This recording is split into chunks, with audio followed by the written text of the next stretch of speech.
Hey everyone, hope you're well and welcome to another episode of the Affinity podcast. Today we have Meeta with us alongside Nick as well. So Meeta, if you can kindly quickly introduce yourself, who you are, what you do, and why you're here. Hi, my name is Meeta. I am 24 years old and I am a licensed designer. So I work with a lot of cool brands and design clothes and accessories for them. Excellent, excellent. Thanks for that. And Mita, how did out of interest, how did you come across us? How did you land on Affinity? It was almost like I found you guys at the perfect timing. I was just scrolling on Instagram and kept seeing your videos pop up and I was like, okay, let me just do it. And I think I DM'd you when you said who's interested, and that's how it all began. Yeah. Perfect. Just because you brought that up, I'm going to go off on a little bit of a tangent. Had you ever done anything like this before, or reached out to anyone online, or anything like that about a program, or ever purchased anything online like that, like before? No, so this was completely new to me. I'd never done literally anything like this before. So I think it was just a whim, me doing it. I was just doing and seeing what I could do with it, Was basically. there a little bit of a fear factor there? Was there like, oh shit, is this legit? Is it gonna work? Like, was there anything like that there?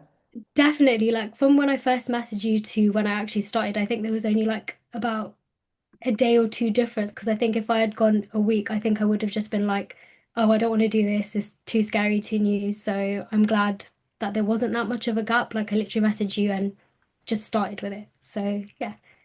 Awesome, awesome. So yeah, to anyone listening, it's completely natural to like feel a little bit fearful of reaching out and starting because it can be like big and scary and things like that. So yeah, well done for taking that first initial step. Okay, why did you want to change? Like, what was the reason for reaching out and saying like, I essentially want to get help with this problem that I have? I think it was especially after coming back from uni, I was just in a rut. Like I would go to work, like come back, and I just wasn't feeling like myself. I definitely put on a lot of weight from uni, and I tried like loads and loads of different things. And like I think it was about 2 years after uni that I just tried losing the weight and just didn't get anywhere with it. So yeah, that's basically why I decided I felt so uncomfortable with what I looked like. I had so many clothes that I just couldn't wear anymore. I'd literally be living in baggy jeans and baggy t-shirts 24/7. So I think that was my main push was how uncomfortable I felt just in my own body and what I looked like. And obviously you came, obviously you joined, obviously people listening to it, obviously you are diabetic as well, right? Yeah. So obviously did that lead to kind of making changes in lifestyle as well, or? Yeah, definitely. Like before I started this, being a diabetic, I rely a lot on insulin, and before taking this, I would be what we call bolusing a lot more than I do now because of all the snacks I was eating or how much I was eating for a meal. So I have noticed my sugars and my relationship with food is so much better now doing Affinity. Also, like we have an average blood sugar for like 3 months, like your HbA1c, that's so much better now. So yeah, there was loads of things that did factor in why I'm glad I did what I did. Yeah. Excellent, excellent. And to anyone listening, just quick caveat, that's type one, not sort of type two. So a little bit of difference there to sort of the usual like lifestyle influence type two. Um, perfect, perfect. What was talk us through? So you're saying about the snacking and everything like that. Like what was life like before? Like what was a day in the life of Mita prior to starting? It was very different to what it is now. I would wake up maybe an hour before I had to leave for work, go to work, maybe decide, yeah, I'm gonna have breakfast today and see what's at work or see what's on the way to work. I would set out my job for maybe like 8 hours of the day, come back home, would either eat like I used to call myself a two-pack crisp girl because I would not be able to eat with just one packet of crisps. I had to eat two. I would come home, literally eat dinner, and then just be straight in my bed, either watching a show or watching Netflix. There would be no movement. no activity. Didn't really care what I ate. I just ate what I wanted to and felt like it. And then maybe after I've done an hour or two of laying, I'd get up to get a snack before I go to sleep. So it was really different to what I'm like now. It was not a great routine, but yeah, it was what it was. And Yeah. that's what I think a lot of people fall into trap of just busy lifestyle, right? You're working, Yeah. you've just come out of uni, you've landed the job you wanted. Things are, you feel like it's going okay until you realize all the small, small things that are taking away. Like as you said, like Yeah. the food was a big thing for you, and obviously with Yeah. the diabetic as well, controlling that going long term will be probably a better thing. Um, and based on that, obviously you touched on it that that's what you used to do now. Tell us where you are now. Like, how does it feel now that you've taken control of your life now? Yeah. Where are your results? How are your mood swings? How much have you dropped? Has lifestyle changed? All those kind of Um, things. so now I've got a totally different routine. Like I wake up early, I go to work early so that I can get my steps in before I actually get to work. So I'm roughly at about 4,000 steps before I even get into the office. I have my meals already planned, so I know what I'm having for breakfast, lunch, dinner, and it's not like a guessing game. It's all logged, ready for me, and it takes out like the thinking time of what do I fancy, or I fancy what I've put in my fitness pal. And then now I do a clever thing where I set my desk and eat lunch so I can use my hour to do more steps, which I actually enjoy. It gives me time away from my desk, time away from just the office, get out there. It's a nice excuse to shop as well. I look around the shops during my lunch break and get my steps in. And then I come home and it's straight eat, maybe have half an hour, 45 minutes just to relax before I get my workout in. And then nice and early bedtime. So it's such a nice different routine, but it makes me feel more active. I'm in control of what I'm doing in the day. It's already pre-planned, so I don't actually do a lot of stressing or thinking about, oh, what am I going to eat? What's this for dinner? It's really organized, and I'm an organized person, so it's nice. And now I'm nearly at 15 kgs down, which feels great as of Mate, this morning. Um, and yeah, it's wild to think that that was my life before because my life now is become such a routine that I don't even think about what I was doing before. It's definitely this is who I am now and I enjoy it. I do it without thinking. So yeah. excellent.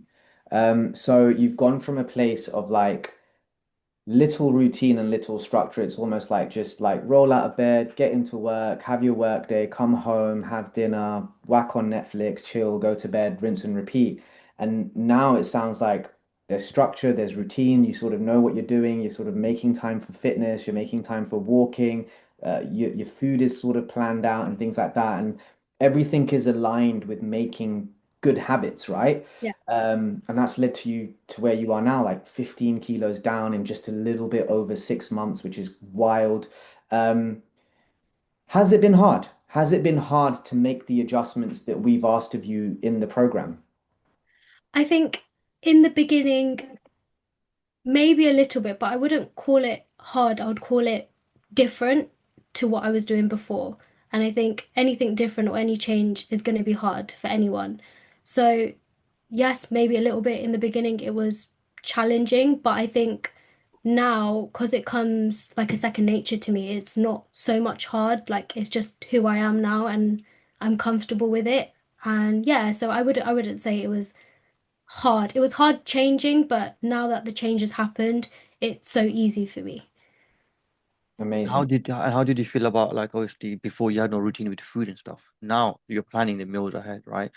Um, and are you still enjoying meals that you thought that you were going to get, or did you feel like you got put on a plan to say go out there, eat this food, and you dropped the weight?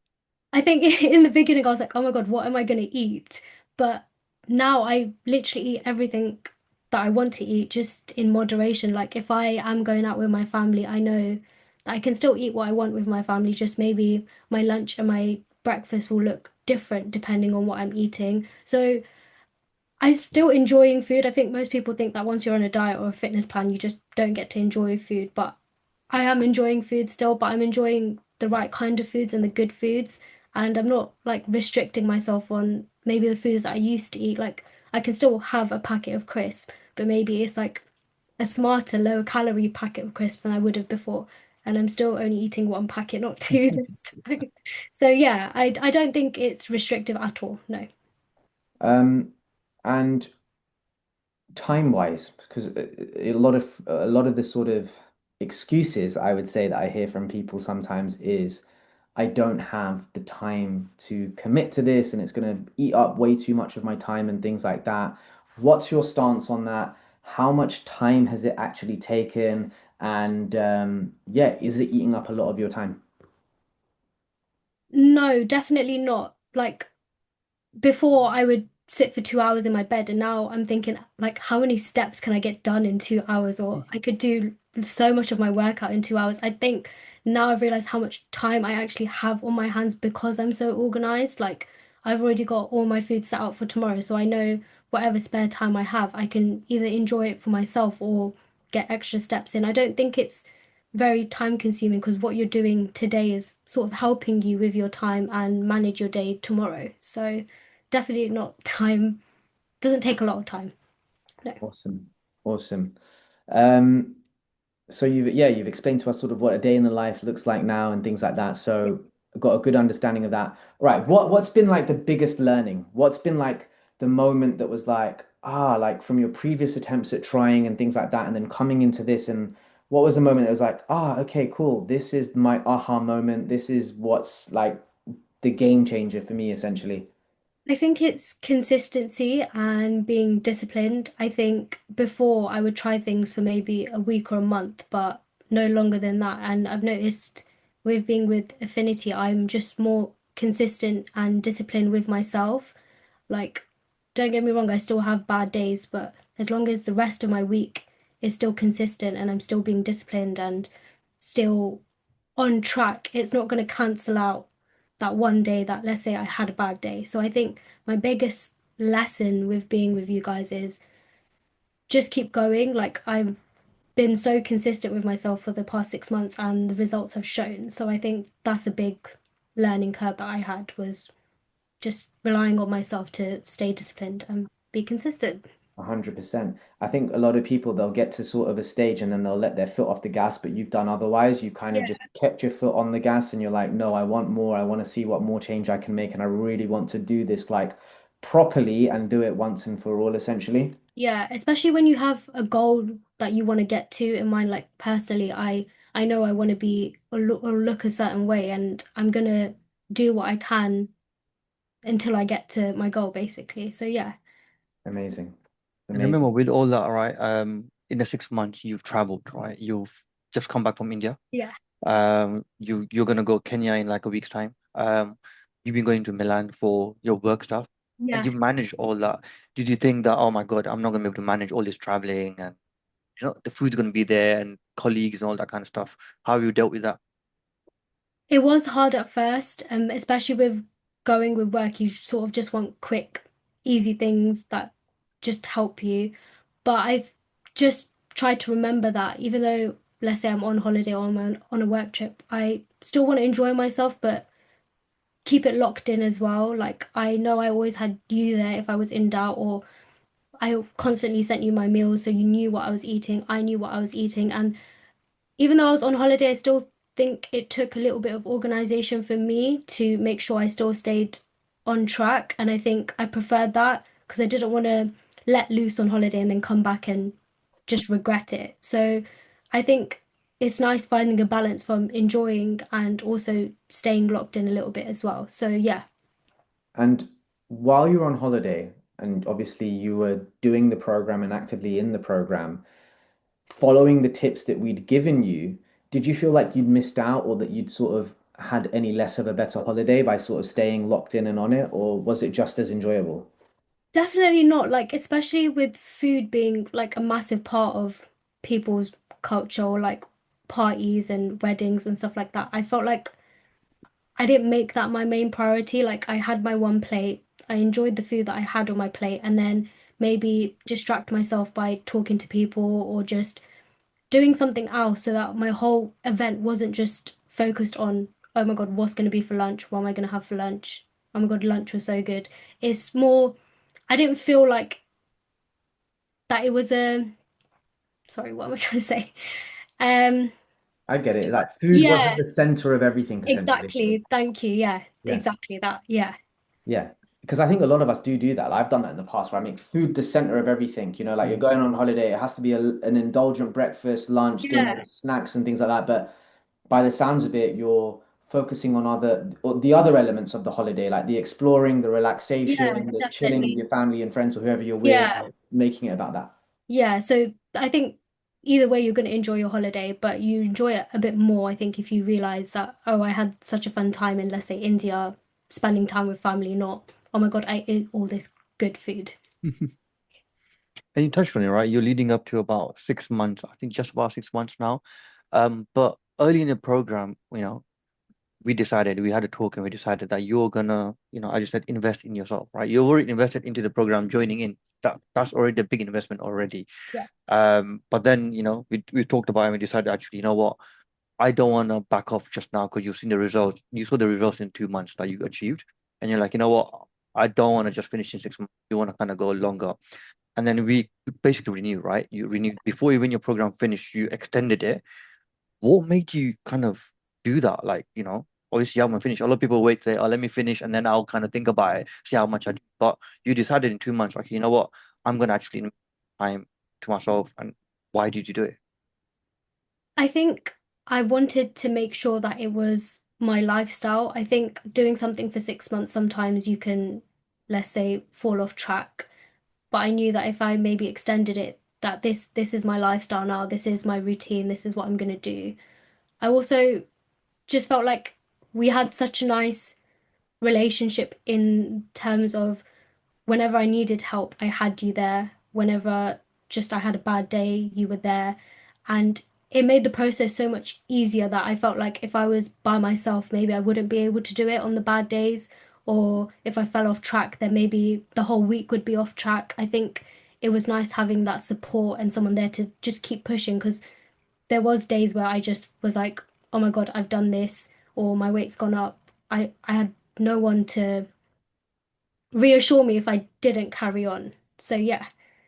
Yeah, that's the difference between I think being in a program or having guidance, whatever type of accountability actually, and sort of doing it yourself. It's that reassurance, someone's there pushing you, making sure that you stay consistent, essentially getting there with speed, right? Because a lot of people will say, oh, I don't need help with this. This is something I can do by myself. And then they spend ages stopping, starting, questioning it. Is this right? Changing that, chopping that. Whereas for you, almost it's like, you've got Vinay there. He's telling you exactly what you need to go away and execute. You go away and do it. And then if there are any moments of like, panic or anything like that, you're there reassured and you're just cracking on with it again. And I don't know, I'm guessing what you've achieved over this 6 months, 15 kilos down, is probably more than you've even achieved over the year coming to us, right? Yes, definitely. Like before I even joined with you guys, my goal was just to lose 10 kg and that was it. And I even remember saying to Vinay when I first started, yeah, my goal is just to lose 10 kg. I never thought that I would lose any more than that. And I've only done it in like 6 months. So imagine how much more and how much better I could look with another 6 months. So that was also a factor where I was like, do you know what? I'm just going to do it for another 6 months and see where I am then. Excellent. We've obviously talked a lot about like physical change, like your appearance, how you look, and things like that. Have you felt like the trickle effect in other areas of your life, like in terms of sort of productivity, energy, work, anything like that? Have you seen sort of the benefits of being on this journey or dropping the weight and sort of changing your body and having these good routines sort of trickle over to other areas? Yeah, I think I'm an avid overthinker. I like to overthink everything. And I think with being on this program, I'm not constantly nitpicking every little thing in my life because it's just organized and in routine. Like, I'm not sitting at my desk thinking, oh, what have we got in the fridge? What am I going to eat for lunch? Or have I moved enough today? Like, I know I'm going to move enough today because I'm going to get my steps done, or I know what I'm having for lunch because I've already planned it. So I think my head's a lot calmer in that sense where I'm not constantly overthinking about every little thing, even little things like, oh, is that top going to fit me that I need to wear on Saturday? I know it's going to fit me now, so I don't have to constantly worry about things that I would worry about before. Excellent. 100%. Even like just because you mentioned like the clothes and stuff, right? I remember you sending me pictures like from what you used to wear to what you're wearing now, the dresses you might not feel comfortable in. Do you feel this has given you, having dropped around 15 kgs already, the confidence of like, you know what, stepping into a room and saying, you know what, actually, you own the room basically, and the industry you work in is a fashion Yeah, design industry. So as you say, people need to look a certain part. Did you feel that pressure of, oh my God, I'm going to an industry where kind of need to look apart to kind of be that part? The same way me and Nick are like we're helping people lose weight. We can't be the massive guy to say, oh yeah, you know what, let's go follow him. So do you feel that that's taken effect in your life? definitely. Like, even not just with work, with little things like if there's a wedding this summer, I always thought, what the hell am I going to wear to that wedding? I have no blouses that fit me. I'd constantly be taking in or taking out my blouses to help them fit. And then I was saying to my mum for our wedding next week in Kenya, I was like, I've never had to take in so many of my blouses. Like, all my clothes don't fit. And I'm not mad about it, it's okay. But I think before there was sort of an insecurity on how I look. Like, I wasn't sure if I wore this, would people stare at me in the room because obviously my top doesn't fit, or are people going to talk about, oh, how much weight I've put on since they last saw me? But now, because I know I look so good and I've lost so much and I'm just so much more of a better version of myself, I no longer question, oh, what are people going to think, or is this going to fit? I just sort of just enjoy myself so much more now that I don't have that worry in my head. Yeah, good problems to have, having to take in your clothes and things like that. Like you're definitely not complaining about that. I think it's worse on the other side where you have to constantly feel like you need to buy new clothes because none of the ones that you have like fit you in the right way, essentially. Um, just to get a little bit real with the listeners and things like that, I'm sure this journey over the last 6 months hasn't been complete smooth sailing. Like there probably have been dips in motivations, moments where you've questioned it. And I guess that as human nature, moments where you've just been like, I can't be asked, right? Like I just don't want to work out, train, or do whatever I got to do today. What have you done in those moments to help you sort of see past it and just continue to stay strong as you have been and see these great changes? I think it's obviously helpful having Vinay. So whenever I feel that way, I always know I'm going to drop him a message. He's there to help me and he will help me. But most of the time, it's more my self motivation and like the promise that I've given myself. Like, I chose to do this, I've committed to this, I've invested in myself. So I sort of need to get up and I need to do it. And I almost think back on what would the old me would have done and what I do now. So if I don't feel like working out, I have to work out because I've chosen to do this. So I need to get up and I need to do it. I'm a very brutal person, so Yeah, I yeah, so love I'm that. very straight to the point. So there hasn't been times where, like, obviously there've been times where I haven't felt like doing it, but I think more just the voice inside my head's telling me you just have to get up and you just have to do it. There's no other option. And I always say, as long as I've gotten up and I've done it, even if it's not my best work, I've still gotten up and I've still done it. So that's what counts. So it sort of depends. Like, some days I'm like, oh, I don't really want to do this, but then if I haven't given it my all today, I make sure that tomorrow is going to be my best day. Yeah. I love that. I'm exactly the same. I'm like, there's no point in kicking and screaming through it. Like, Mm. oh, I can't be bothered. Why do I have to do it? It's Yeah. like you've chosen to do it. No one's putting a gun to your head. And then the second thing, like my coach always tells me, is like, it's a privilege. You know what? There's people out there that can't move, that can't walk, they're bedbound, they've got sickness, they're in like, and just to be able to get up and go and do a workout, they'd love to do that. So it's a privilege to do it. So do it. Like, there's people out there that can't do that sort of stuff. So yeah. It's a good mindset to have. It's a brutal mindset because it gets a bit deep and dark, isn't it? Because Yeah. you're like yeah, like stop being a bitch about it, stop being a baby about it, whatever, right? Okay. But I personally like that sort of self-talk. Like I like to sort of hype Yeah. myself up like that. So yeah, that's really, really good. I think we've got like one or two more questions now. Vinay, go for it. I've got one, right? I know you touched on it and we talked about the whole renewal and stuff, right? But again, right, as you said, right, you've invested in yourself. Starting the program, you knew that you like at the end of the day, money plays a part into it, right? you join the program, you know the cost of it is, right? We're not saying that it's going to cost you a couple of hundred. You are investing into it the same way you people do ISAs and all that, and you're looking at long-term return. You double down on it afterwards. Did you feel like, oh my God, I'm putting so much upfront? What's going to happen? Like, did you have that thought in your mind? I think in the beginning, I was a bit worried because I'm like, oh my God, it is a lot of money. But I think that's the thing that's also motivated me, that I've put so much money, not into this, into me. So I need to do something with it. I Yep. think a lot of people do worry, oh my God, that is a lot of money. Even my mum and dad were like, oh my God, are you sure you want to do this? That is a lot of money.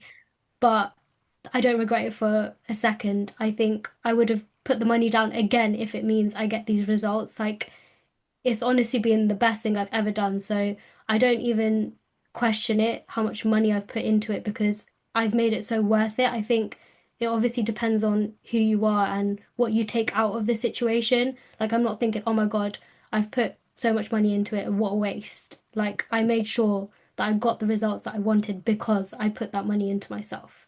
There's always going to be that fear. Like even me sometimes, like even if I'm making like a big physical purchase, like there's always that second thought about Mm, it before you actually go in and make that purchase, whatever it is, house, car, TV, or something like that, right? You're always gonna think about it.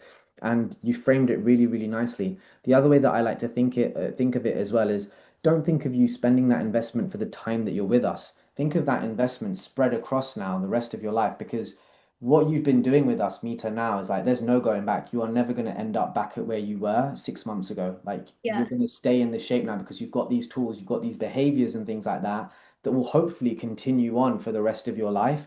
We just want to refine them, sharpen them, and teach you all the new things now when we go into sort of the next phases of this when it comes to toning, strengthening, and maintaining and stuff like that. And you're going to be able to take all of that away with you. So yeah, absolutely. Um, Final question. What would be your three tips, three bits of advice to someone who is starting their journey, whether it's with us, by themselves, or even thinking about starting with us? Like, what are the three bits of advice would you give to them? Um, so my first advice would be, if you're like dilly-dallying, thinking about should I do it, should I not, you should do it, and also do it. It will be the best thing you do. And I think that's just, I wish someone just told me like that, just do it. There's no thinking about it. You should just do it. It will be the best thing you do ever. It's a big investment to yourself, but I think you sort of owe it to yourself if you're thinking about it that much. Um, my second advice would be, even if it's hard, good things are hard. I feel like if it's not hard, you're not challenging yourself and you're not working hard enough, but you're not challenging yourself. I think with this being so hard, sorry, can I start that again? Yeah, yeah, yeah. Go for it. Go for it. So the first one was good. Just do it. First Right? one was good. That was great. First one, I got it. Just do I'm it. trying to think of what I'm saying for the second one. The second one was Sorry. like, don't. Well, what was the second one about? No, go on. You go for it. It's your words. I don't want to put words in your mouth. Go for it. If something is hard, no, I don't know what I'm saying. Wait, my second advice would be, on your hard days, you should just keep going. That's what I was Good. trying to say. that's Yeah, yeah, yeah. Um, like when I have bad days or when I have hard days, I just remind myself that this is again what I've chosen to do and I should just keep going. So, yeah, that would be my second advice. Just do the hard days, they're worth it. Yep. Um, my third advice would be like, don't be embarrassed to reach out. Like, I've had so many people message me, telling me like I never thought I would be able to do this, or like I don't know if I should do it, or I'm so embarrassed. But I was once embarrassed too, and now I don't even take a second look at it. I think you shouldn't be embarrassed to ask for help or guidance. I think it's honestly the best thing you could do is to ask for help, because like you two are here to help me on this journey and you have helped me. So I would love for people to not feel that way about wanting help or wanting to change. Yeah. Amazing. Amazing. Those are great. Those are great. even with the little bit that you had to reword, but no, Yeah. no, awesome tips, and just like awesome advice all throughout. Actually, just sharing your journey with us. It's a very sort of like everyone's story is unique, and your story is very unique as well because we all live completely different lives, have completely different responsibilities and schedules and things like that. So I really, really appreciate you sharing that with me. And then obviously just before we started this, Mita's going on yet another trip where she's off for a wedding in a few weeks time or in a week's time and things like that. And now she's going to be walking into that with like great pride and feeling proud of herself. So honestly, congratulations to you. You've smashed it. You've absolutely smashed it. 100%. And you're gonna keep going, right? You've got the next 6 months to even do better now. You got to try beat the last 6 months to lead forward. Solidify it. And you said at the end, right, asking for help. I remember at the start, people said you said people messaging and stuff like that. At the start, you're very restrictive. You didn't want to share, like even you saying, you know what, I'm not too sure about even sharing a Yeah. post on Instagram. Until even you said yourself, actually, I do want to put a post out on my birthday. It's just a confidence because you've done so great so far. 100%, 100%. We don't have to hold our cards always close to our chest, and especially if you're smashing it, like shout it from the rooftops. Like, who gives a damn? It's like it's you. Definitely. Um, thank you for everyone that was listening. Thank you to Mita that's come on as well. And yeah, if you enjoyed this episode, please do let us know. And yeah, look out for the next one.